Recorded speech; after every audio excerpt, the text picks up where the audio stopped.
Dear fellow human, I think by now you have the feeling that something is not right about our current situation.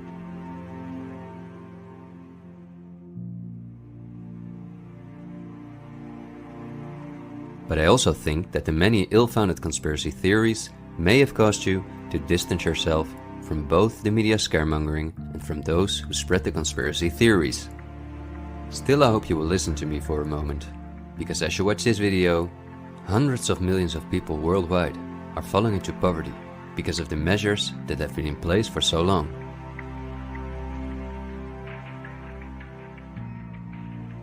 And although the biggest economic crisis that we will ever experience may not have affected you personally yet, it's only a matter of time before the ripple effects also reach you and your loved ones.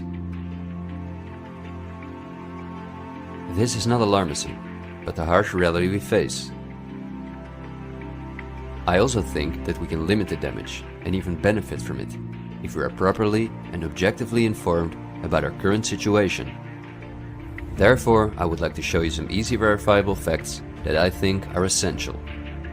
Less than a handful of megacorporations dominate every aspect of our lives. That may seem like an exaggeration, but from the breakfast that's on the table in the morning, to the mattress we sleep on at night, and everything we do, put on, or consume in between, all are largely dependent on these corporations. These are investment companies of immense proportions, and they manage the major money flows on Earth. They are the protagonists of the play which we are currently witnessing. So as not to take up too much of your time, I've summarized the most important information as briefly as possible. How does it work? Let's take as an example a company like PepsiCo, which is the parent company of many of the most popular soft drinks and snacks in the world. There appear to be many different competing brands, but they all come from the factories of a small number of corporations that together have a monopoly on the industry. Within the packaged food industry, there are a number of other major companies, such as Unilever, the Coca-Cola Company, Mondelez, and Nestlé. On this image, you see that virtually every well-known brand in the packaged food industry belongs to one of these corporations. You can easily get this kind of information. You can verify it on the websites of the relevant brands or on Wikipedia. Companies of this size are usually publicly traded and have a board where the largest shareholders call the shots. On websites like Yahoo Finance, we can find detailed company information, including who the largest shareholders of these companies are. Let's take PepsiCo again as an example. We see that 73.14% of the shares are held by no less than 3,379 institutional investors. These include investment companies, mutual funds, insurance companies, banks, and in some cases, governments. Let's look at who the largest institutional investors of PepsiCo are.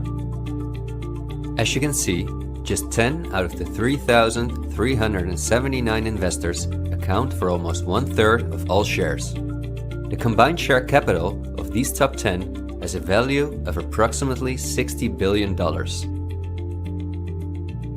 But of those 10 investors, 3 own more shares than the remaining 7. Let's remember their names and let's see who owns the most shares at the Coca-Cola Company, Pepsi's big competitor.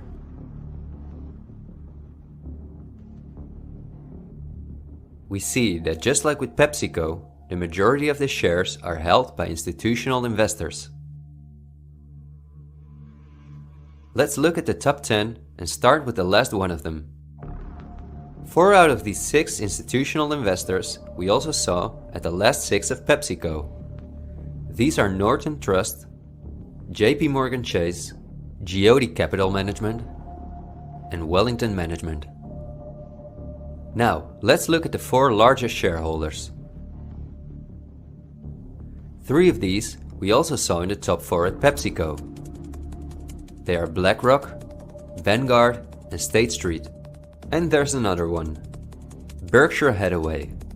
These are the 4 largest investment companies on the planet. PepsiCo and Coca-Cola are anything but competitors. But also the other big companies that own many brands, such as Unilever, Mondelez and Nestlé, are owned by the same small group of institutional investors, and you don't only find these names in the packaged food industry. For example, let's look up on Wikipedia what the largest companies are within the technology industry. Facebook owns WhatsApp and Instagram. And together with Twitter, they form the most popular social media platforms in the world. Alphabet is the parent company of all Google businesses, including YouTube and Gmail, but they are also the biggest sponsors and developers of Android, one of the two operating systems on which almost all smartphones and tablets in the world run. The other operating system is Apple's iOS. Finally, if we add Microsoft to the other three, we see that 4 companies produce the software that almost all computers, tablets and smartphones in the world depend on. Let's see who owns the most shares of these powerful companies. If we look at Facebook, we see that more than 80% of the shares are owned by institutional investors. These are the same names we saw in the food industry. Again, the same investors at the top. Then Twitter, which with Facebook and Instagram makes up the top 3.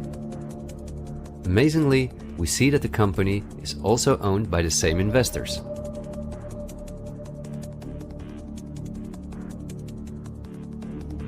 We see them at Apple, but also with their big competitor Microsoft.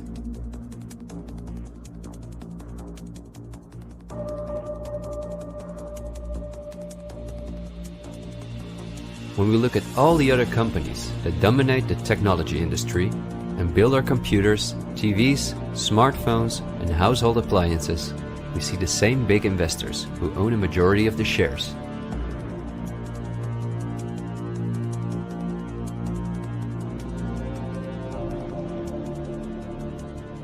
We see this within all industries around the world.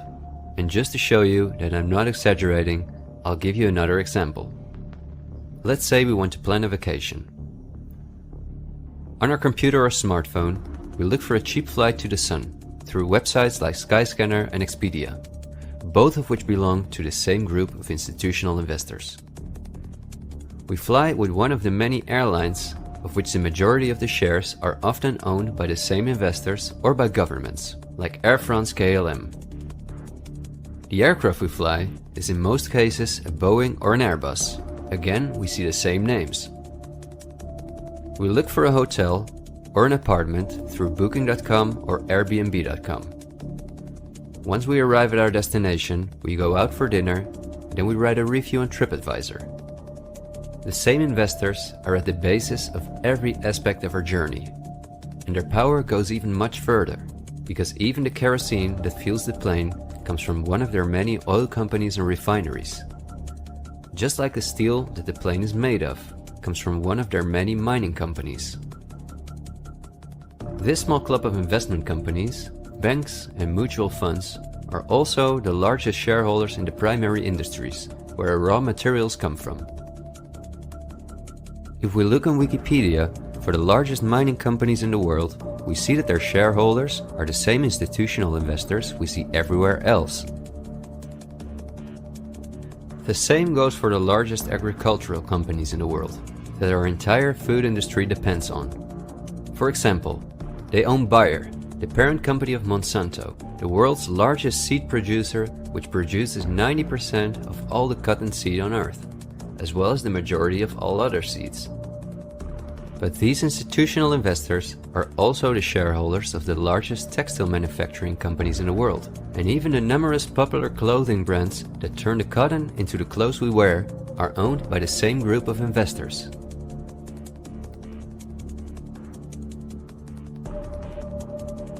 Whether we have the world's largest solar panel producers or the largest oil refineries, the shares are managed by the same companies. They own the tobacco companies, who produce all the popular tobacco brands in the world. But they also own all the major companies in the pharmaceutical industry and the scientific institutes that produce the drugs. They own the companies that produce our metals and raw materials, in the entire automobile, aircraft and arms industry where those metals and raw materials are processed.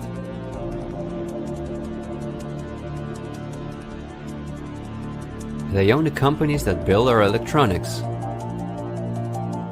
They own the big department stores and online marketplaces.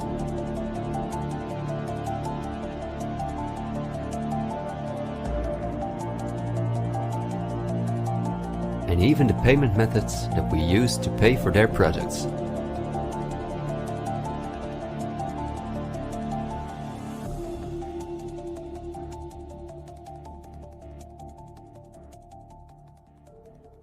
Because I want to keep my story as short as possible, I've decided to only show the tip of the iceberg. If you decide to investigate on your own, using the sources that you've just seen, then you will discover that even many of the most well-known insurance companies, banks, construction companies, telephone companies, restaurant chains, and cosmetic brands are owned by the same institutional investors we just saw.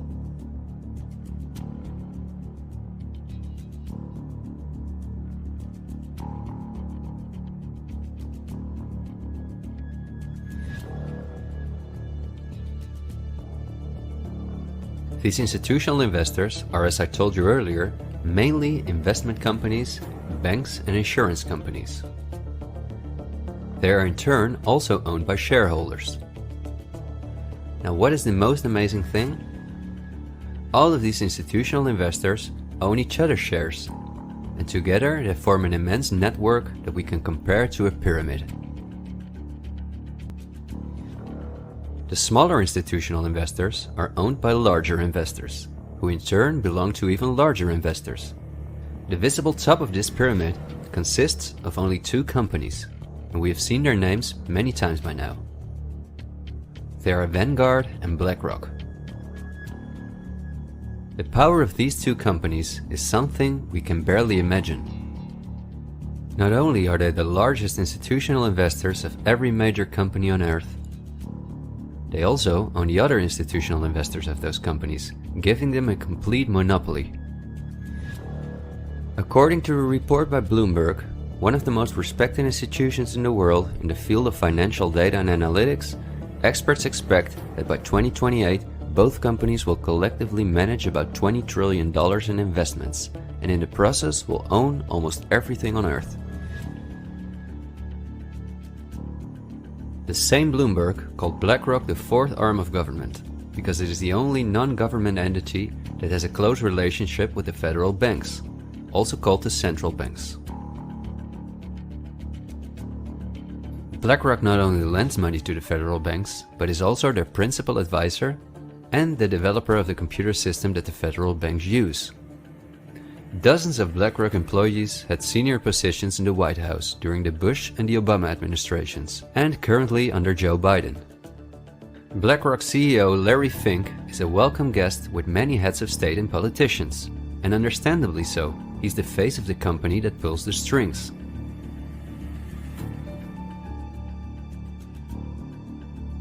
Yet Larry Fink does not pull the strings himself. In fact, BlackRock itself is owned by shareholders. And if we look at who those shareholders are, we come to a strange conclusion. We see that BlackRock's largest shareholder is Vanguard, and this is where it gets dark. Vanguard itself has a unique structure that makes it impossible to see who its shareholders or clients are. The elite who own Vanguard don't want anyone to know that they are the owners of the most powerful company on Earth. But of course, this is no secret to those who are willing to look into it. Reports by Oxfam and Bloomberg show that 1% of the world's population collectively owns more money than the other 99%. Indeed, Oxfam claims that as much as 82% of all the money earned in 2017 went to this 1% of people. Naturally, those who own the most powerful company on Earth would also be the richest among this 1%. In other words, they are part of the 0.001%. Forbes, the most well-known business magazine in the world, claims that by March 2020 there were some 2,075 billionaires. Oxfam's report showed that 2/3 of all these billionaires obtained their fortune through inheritances and monopolies. So this means that Vanguard is in the hands of the richest families on earth. If we study their history, we discover that these families have always belonged to the top of the pyramid, some even well before the Industrial Revolution began. Because their history is so interesting and extensive, I will explain some more about them in the follow-up video that I'm currently working on. But in order not to elaborate too far, I will just point out that many of these families belong to royal bloodlines, and they are the founders of our banking system, the United Nations, and every industry in the world.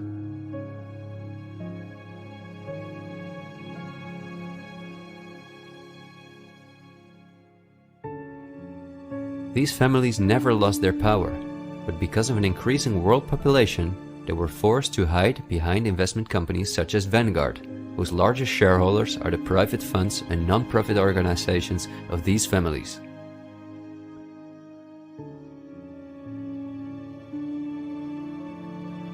To make the bigger picture more clear, I need to briefly explain something about these non-profit organizations. These are the links that connect the business community with politics and the media, allowing major conflicts of interest. At first glance, however, this is not too noticeable. Non-profits, also called foundations, are organizations that rely on donations, and they do not have to publish from whom they receive those donations. They can invest this money in whatever they want, and do not have to pay tax on their profits as long as those profits are reinvested in other projects that they are involved in. Non-profits can move hundreds of billions of dollars from invisible investors. According to a report by the Australian government, this makes non-profit organizations ideal to finance terrorist groups and launder large sums of money.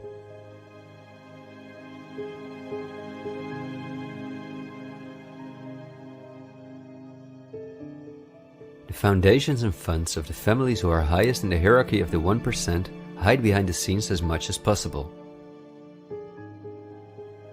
However, for cases that have a lot of publicity and attention, they use the foundations of philanthropist families that are lower in the ranking, but who are also extremely wealthy.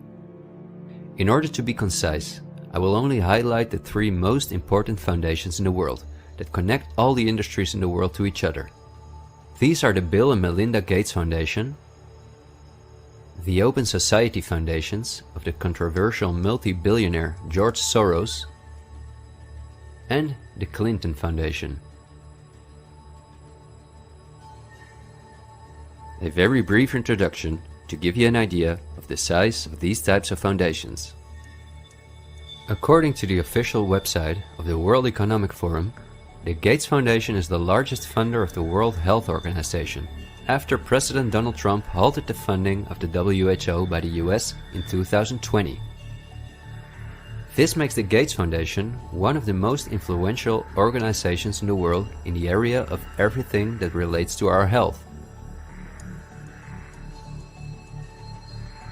The Gates Foundation has a close partnership with the 16 largest pharmaceutical companies in the world, including Pfizer, AstraZeneca, Johnson & Johnson, BioNTech, and Bayer, and we have just seen who own the most shares of these companies.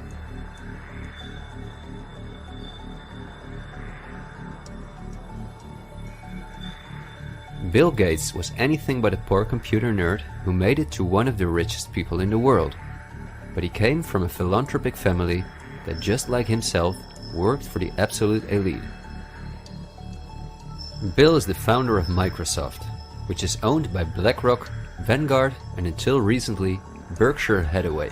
But at the same time, the Gates Foundation is the largest shareholder after BlackRock, Vanguard, and State Street in Berkshire Hathaway, where he was even on the board for a while.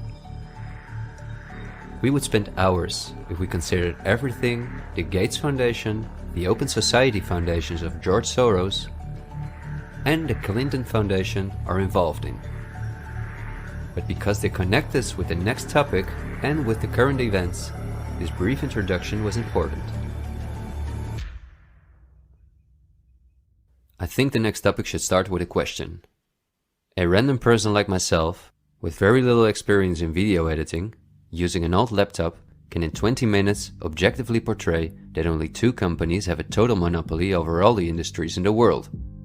So the natural question is, why don't you hear about all of this in the media? What? It's a good question. Every day we have the choice between countless reports, documentaries and television programs, and yet not one of them talks about this. Is it something not interesting enough? Or might there perhaps be other interests at play? The answer we get again from Wikipedia. About 90% of the international media is owned by 9 media conglomerates. The companies owned by these media conglomerates are too many to mention, so I'm just going to show you the most important brands that we all know.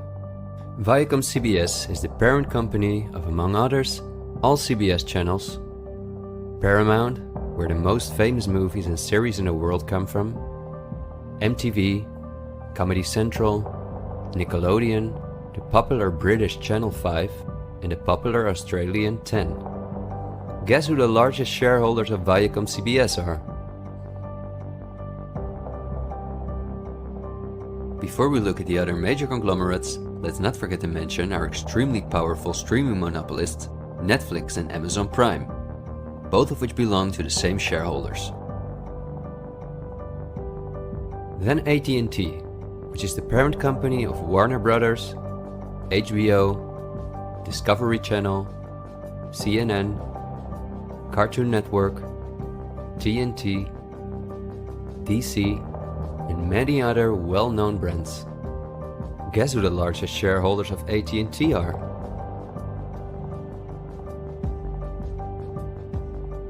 The third one is the all-powerful News Corp. This company owns many of the most well-known national and regional newspapers, magazines and TV channels in the US, the UK and Australia. The shares of News Corp are owned by the American multi-billionaire Rupert Murdoch and by the institutional investors we see everywhere else. News Corp's sister company is Fox Corporation, which is also one of the most powerful media conglomerates on Earth. Just like News Corp, it is owned by the Murdoch family and the usual investors.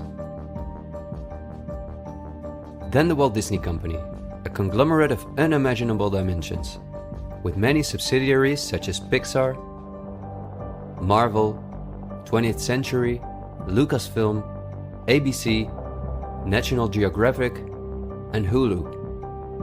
Who are their biggest shareholders? Another powerful media conglomerate is Comcast. This is the parent company of NBC, DreamWorks, Universal, the Sky Group, Focus Features, Xfinity, and many other major media brands. As you would expect, their largest shareholders are Vanguard and BlackRock.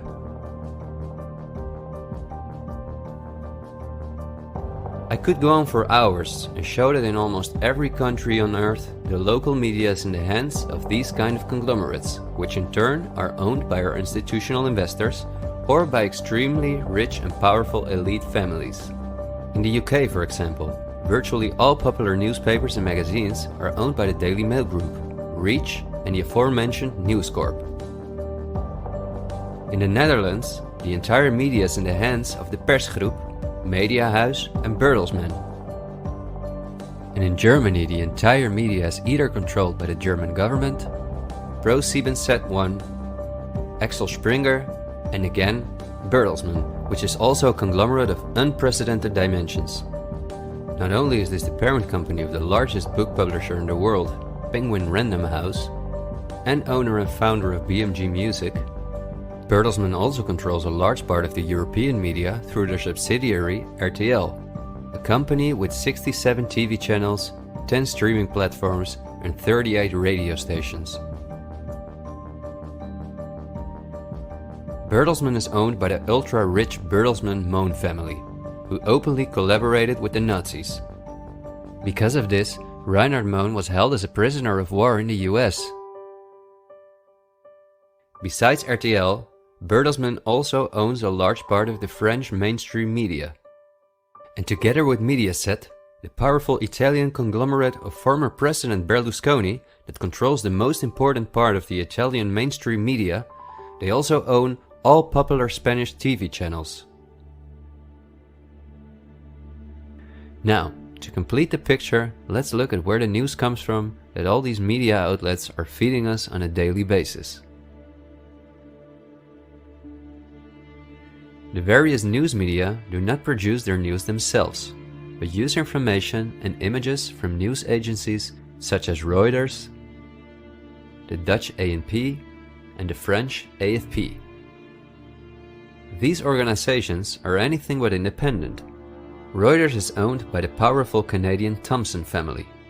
The ANP is owned by Dutch investor Kees Omen, and the AFP is largely financed by the French government.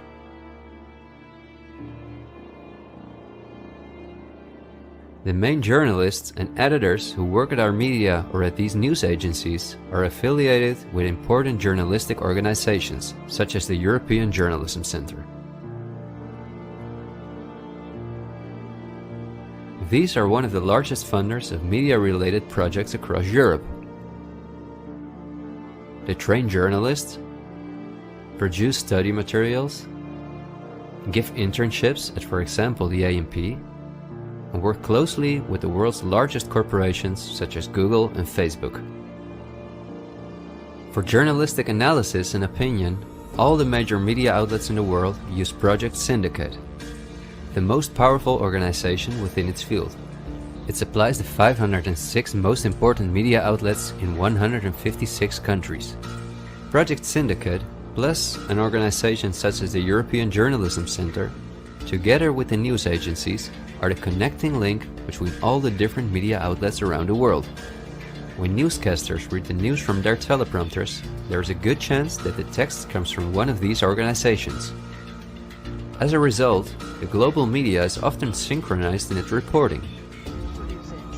But we are concerned about trouble and trend of irresponsible, one-sided news stories plaguing our country. The sharing of biased and false news has become all too common on social media. More alarming, some media outlets publish these same fake stories without checking facts first. The sharing of biased and false news has become all too common on social media. More alarming, some media outlets publish these stories simply aren't true without checking facts first. Unfortunately, some members of the media use their platforms to push their own personal bias and agenda to control exactly what people think. And this is extremely dangerous to our democracy. This is extremely dangerous to our democracy. This is extremely dangerous to our democracy. This is extremely dangerous to our democracy. This is extremely dangerous to our democracy. This is extremely dangerous to our democracy. This is extremely dangerous to our democracy. This is extremely dangerous to our democracy. This is extremely dangerous to our democracy. This is extremely dangerous to our democracy. This is extremely dangerous to our democracy. This is extremely dangerous to our democracy. This is extremely dangerous to our democracy. In September 2020, the European Journalism Centre and Facebook set up a fund to support selected news organizations to do the reporting during the corona crisis. Let's see who the organizations are that, along with the news agencies, produce our news.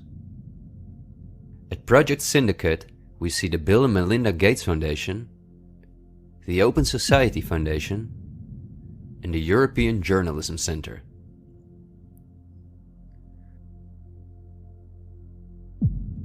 Then the European Journalism Centre itself. Again we see the Gates Foundation and the Open Society Foundation. And they also receive large donations from Facebook, Google, the Dutch Ministry of Education, Culture and Science, and from the Dutch Ministry of Foreign Affairs. The organizations that are at the heart of our information flow are funded by the non-profit organizations of the same elite who also controls the entire media. However, a part of our tax money goes to these organizations as well.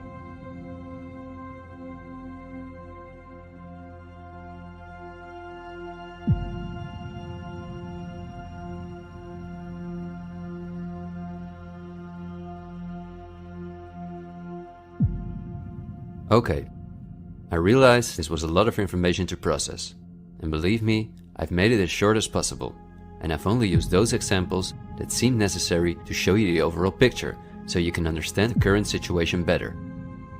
It is an all-encompassing topic that can change our view on many historical events, but my goal is to inform you about the danger in which we presently find ourselves.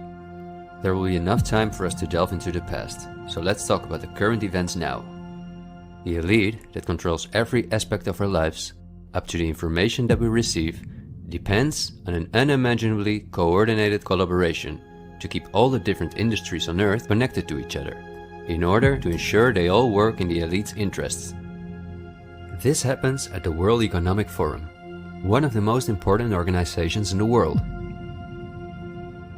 At its annual meeting in Davos, the CEOs of the largest companies on Earth gather along with heads of state, politicians, and other influential individuals and organizations like UNICEF and Greenpeace.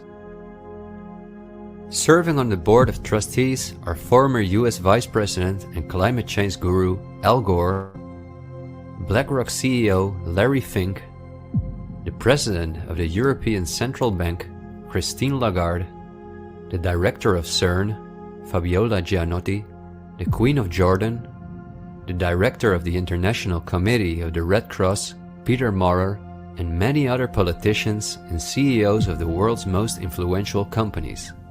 According to the WEF's official website, their annual membership fee ranges between 53,000 and 530,000 euros. But according to the WEF's year reports, around 71% of their total budget comes from its partners, who in this way pay for the membership of young politicians who cannot afford their own fee.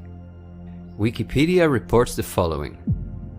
According to critics, the WEF is a business forum where the wealthiest companies can negotiate deals with other companies or with politicians. The purpose of the WEF for many of the participants would be personal gain instead of solving global problems. I don't like to make assumptions, but would there be so many problems on Earth if the key industry leaders, bankers and politicians since 1971 had gathered annually to solve our world's problems? Is it not strange that the world's leading environmental organizations have been meeting for 50 years with the CEOs of the most heavily polluting corporations while things just keep getting worse for our natural world?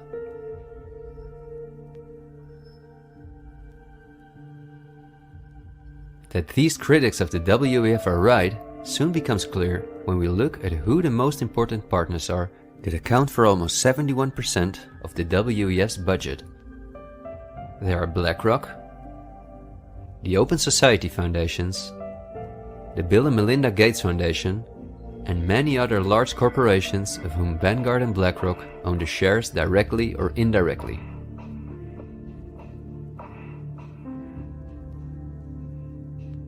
The president and founder of the WEF is Klaus Schwab, a German professor and businessman.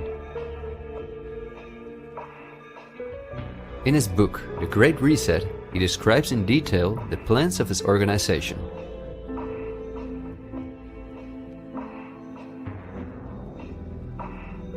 The coronavirus, according to him, is the excellent opportunity to literally reset our society in every regard.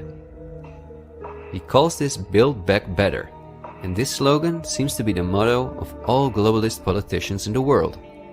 And it's now a historical moment, a crucial moment, to rebuild the future, to reset our policies. And of course, we also want to work together on building back better.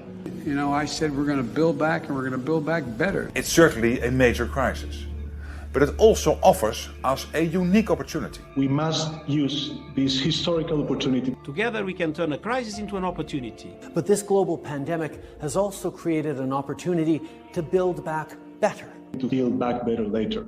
But also to build back better. To build back a better world. To build back better. We can't just build back, we got to build back better. And achieve the Sustainable Development Goals. And climate action is an essential part of that.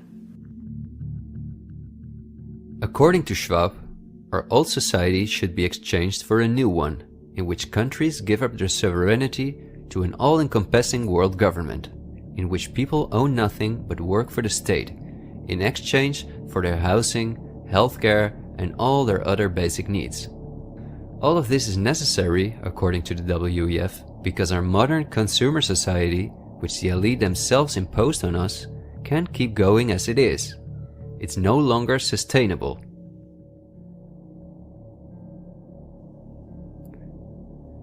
Schwab says in his book that we will never return to the old normal. And the WEF published a video that makes it clear that in 2030 we will own nothing, but we will be happy.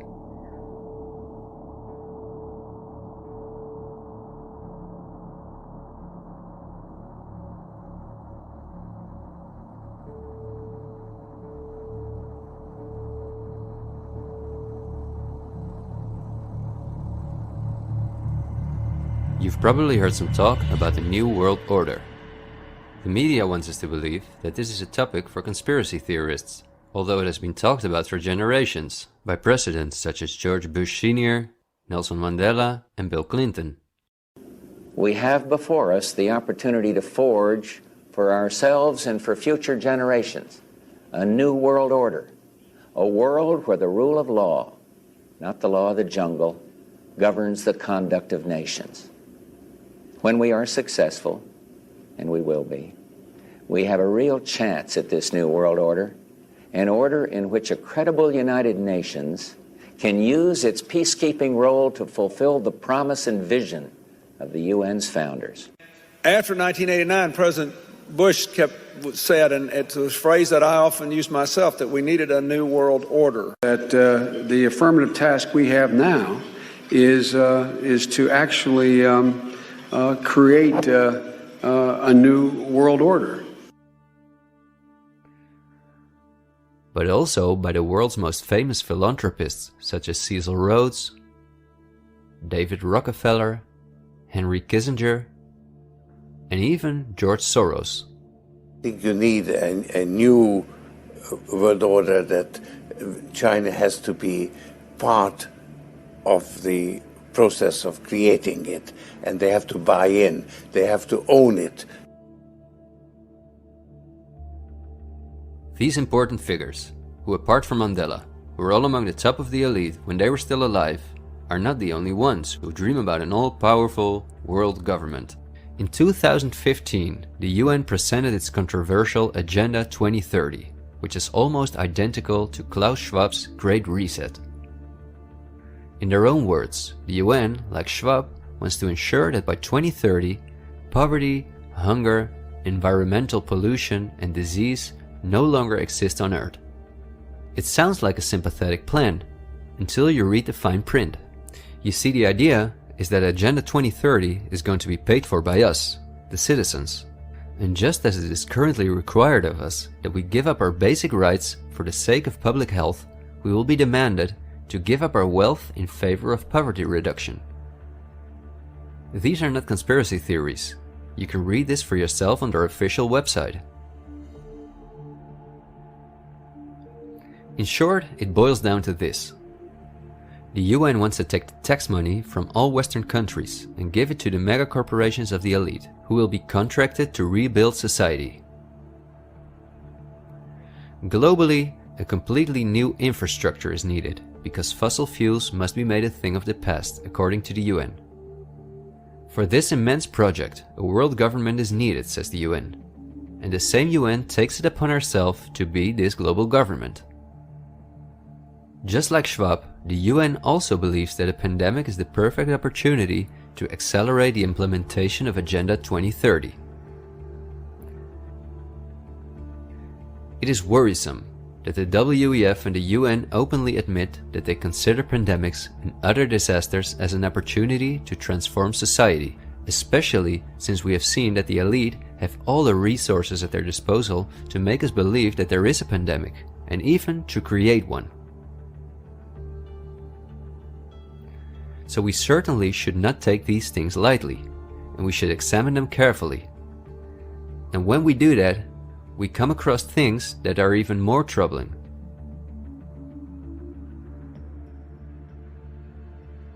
On Friday, October 18, 2019, months before the pandemic was declared, a meeting was held at the Pierre Hotel in New York City for a select group of about 130 very important guests, including politicians and the world's most respected medics and pharmacists.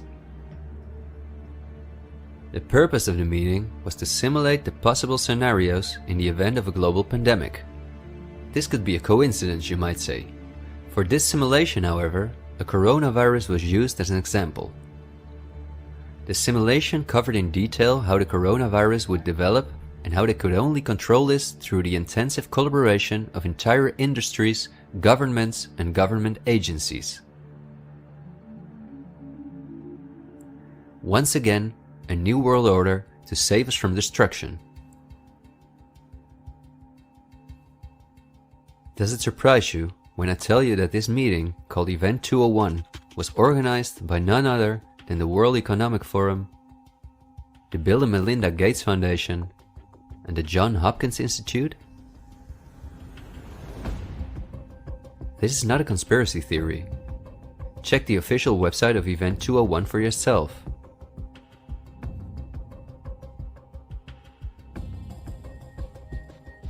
Perhaps at this point, it will no longer surprise you that the German Robert Koch Institute, which like every national health institute in the world is closely linked to the WHO, which is funded by Bill Gates, created a similar simulation in 2012. As was the case during Event 201, the simulation assumed the coronavirus. This simulation assumed that in a Southeast Asian food market, a coronavirus would spread from animal to human. How coincidental, isn't it? In this simulation, it takes several weeks for the authorities to identify the virus, allowing it to spread worldwide. The simulation is made of the consecutive 3 years, in which there are lockdowns and economies are destroyed. But also the impact on society is simulated in all aspects, even the protests. I won't tire you with the details. In fact, you can download this analysis for yourself from the website of the German government. The last thing I want to show is an excerpt from a lecture that Belgian top virologist Mark van Ranst gave on January 22, 2019 at the Chatham House, a major non-profit organization in London, where important world leaders meet to discuss global issues. Winners of the Chatham House Prize include Hillary Clinton, Melinda Gates, and John Kerry.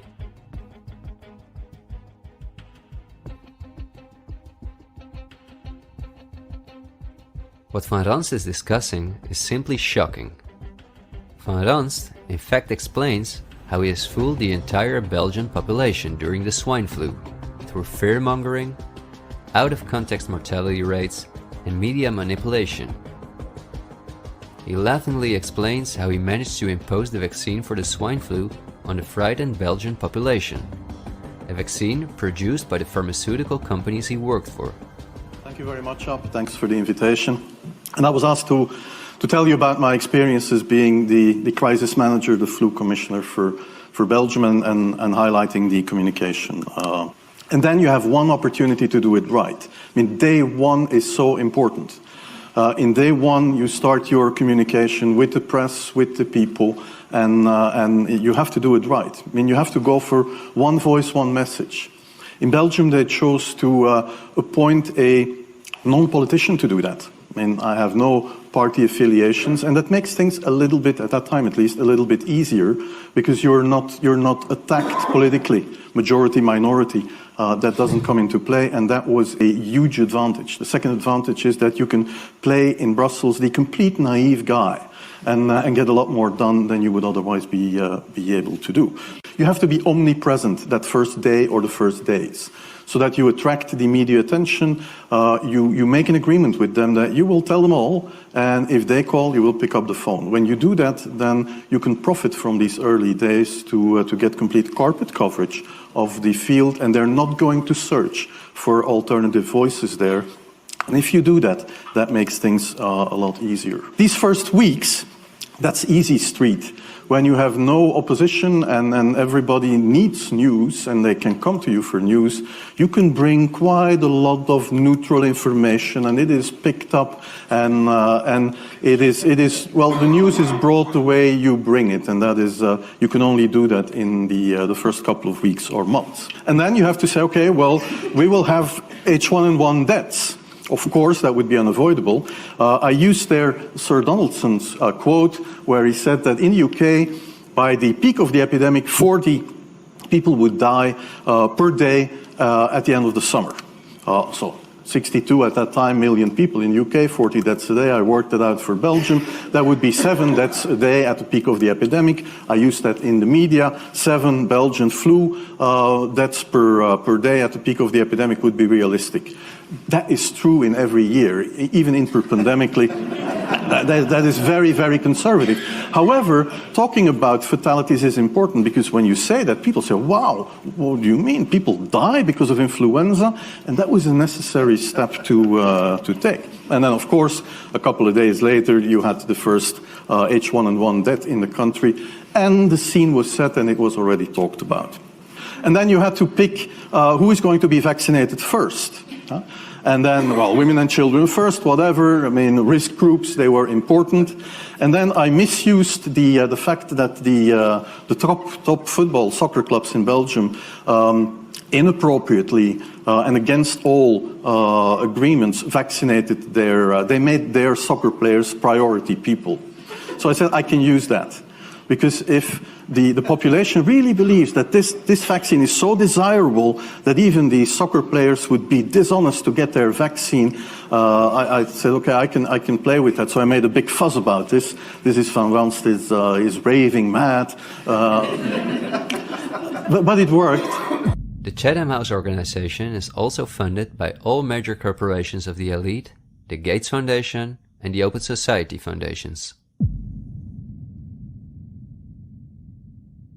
We could talk for hours about the coronavirus, which has a survival rate of 99.98%, and about the incomprehensible measures that are destroying our society. Millions of entrepreneurs have lost their income. Countless elderly people have died in loneliness, isolated from their families.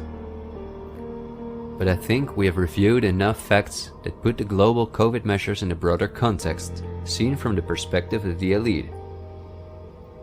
This extremely wealthy elite, collectively of tens of thousands of billions, has no problem whatsoever with the fact that more than 40% of the world's population has to live on less than $5.50 a day, or that millions of children are dying from the drinking water contaminated by them, or from malnutrition, or by their bullets and bombs. They just want to get more powerful. The elite have absolutely no intention to share their wealth with us. In fact, they are honest about their plans to take even the last bit from us, and those plans are being rolled out as I'm telling this. The underlying motives of the elite will not be explained in this episode, because for this we have to dive into history and discuss topics that are beyond our modern rational thinking. But for now you may understand well enough with the simple logic that a new world order, or an all-encompassing world government, is the only way for a small elite to retain its power over an ever-increasing world population. Companies like BlackRock and Vanguard do not benefit from national borders, import taxes, and real diversity.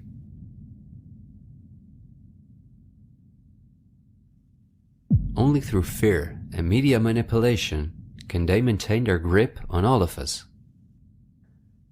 And I deliberately haven't even mentioned the inhumane blackmailing methods by which the elite keep their own most important minions in line.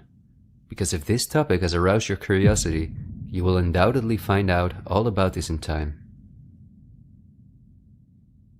The elite have no intention to cure us from the countless diseases we've contracted from the toxic food they've produced, and from the environmental pollution which they have caused. After all, if we didn't get sick, the entire pharmaceutical industry would collapse. Nothing sells like fear is the motto of top virologists like Mark van Ranst. You will be amazed, as I was, when you discover that we have been warned countless times about this elite. I think we're being run by maniacs.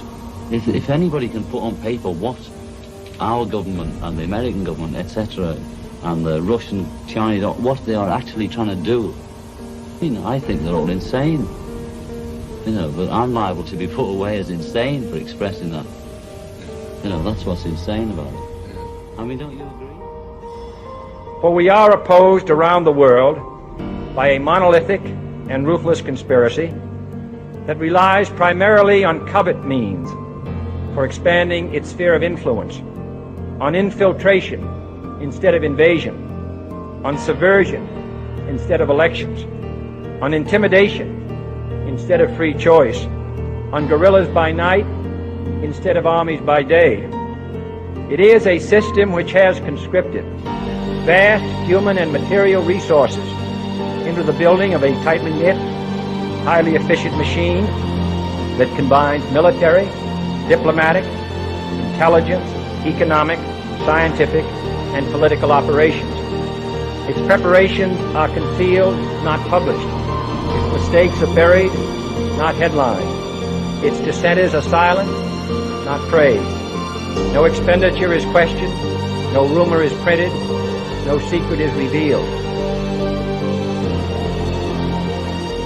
President Kennedy has been assassinated. It's official now. The president is dead. Women here in shock, some have fainted. Men, Secret Service men standing by the emergency room, tears streaming down their face. There's only one word to describe the picture here, and that's grief, and much of it. It's official. As of just a few moments ago, the President of the United States is dead.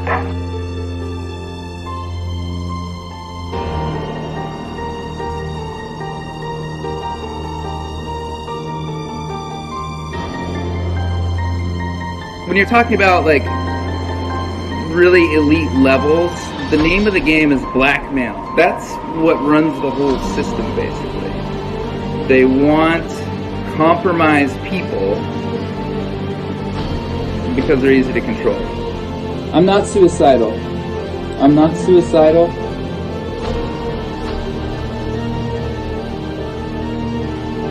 The deep state is those people within the U.S. government that are career employees that cannot be fired by people that we elect by the Congress or the President. Are these people in control? Can they enact laws? Fuck yes. Can we fire these people? No. Can presidents fire them? No. It's designed that way so that political parties and political interests cannot affect the deep state. Do you understand the nightmare of our situation, people? It is no secret. It is as open as it can be. The deep state does control America. Wake up, people, please. God, use some common fucking sense. Thank you.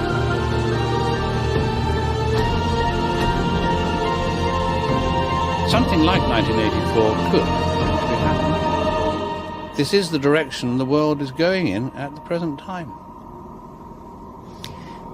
In our world, there will be no emotions except fear, rage, triumph, and self-abasement. The sex instinct will be eradicated. There will be no loyalty except loyalty to the party. But always there will be the intoxication of power. Always, at every moment, there will be the thrill of victory, the sensation of trampling on an enemy who is helpless. If you want a picture of the future, imagine a boot stamping on a human face forever. The moral to be drawn from this dangerous nightmare situation is a simple one. Don't let it happen. It depends on you. With this video, I hope to reach you, to reduce the ever-increasing distance between us. Only when we are divided can the elite retain its power over us.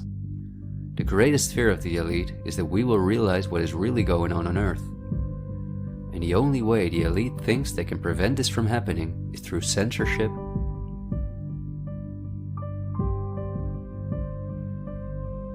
preventing human contact,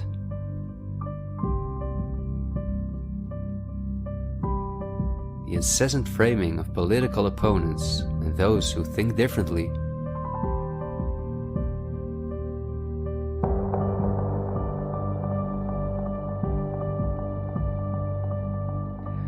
and the use of brute force.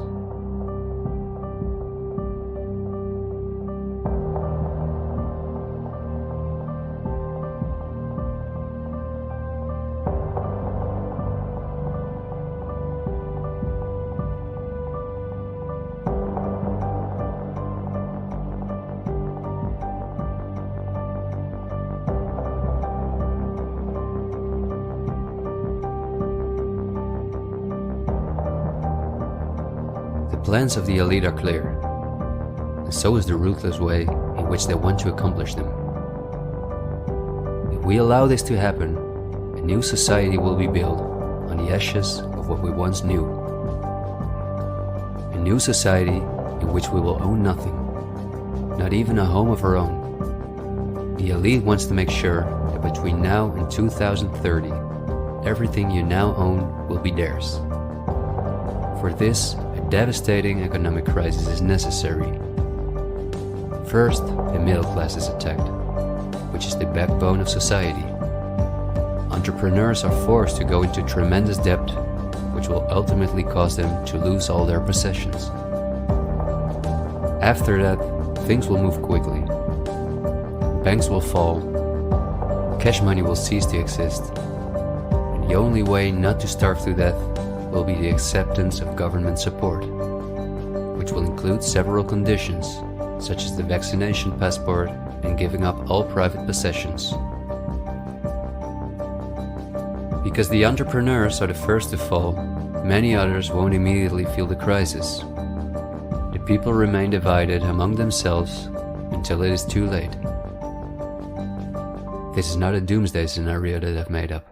This is simply the Great Reset.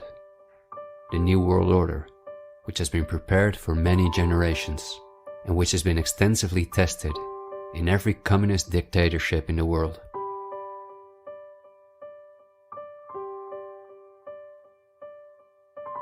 But this can also go a different direction, and instead of a great reset, we can cause a great awakening and create a world where no one has to go hungry, and where we can live in a sustainable way, in freedom, with each other and with nature.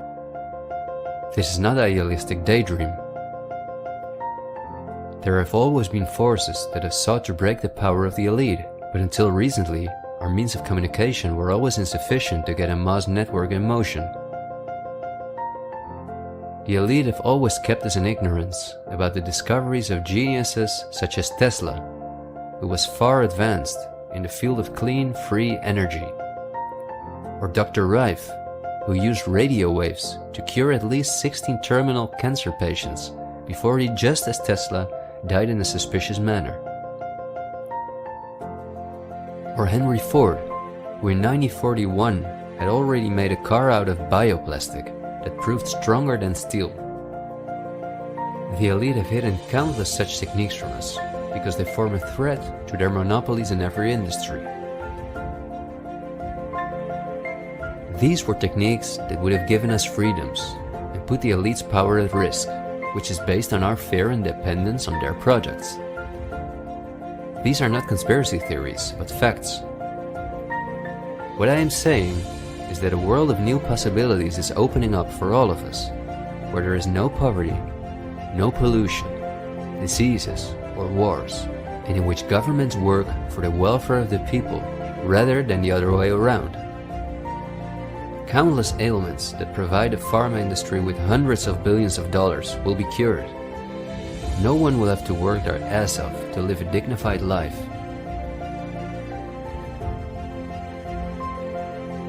People will no longer live in fear because of the lies of the media, the pharma industry, the climate lobbies, and politicians. It's all on the horizon, but we have to go through the storm first and recognize what the real problem is in our society. I want to thank you for listening to me, and I hope someday, in freedom, together we'll reflect back on this unique moment in history. There is still so much to tell, but we will save the rest for later. This video was only intended as an introduction. This is where our journey starts, and it will be a difficult one, but we will undertake it together, and we will help each other get up when we fall.